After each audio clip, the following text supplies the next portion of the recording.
คลื่นไมโครเวฟเวลารักษาเนื้องอกเราจะต้องทำกี่ครั้งใช่ไหมครับก็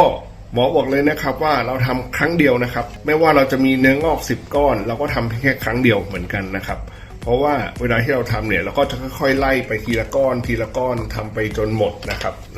ถึงแม้จะมีเนื้องอกอยู่2 ข้างเราก็ไม่ต้องทำแยก2 ครั้งนะครับเราทำครั้งเดียวเพราะว่าเราทำไปด้วยกันได้เลยนะครับ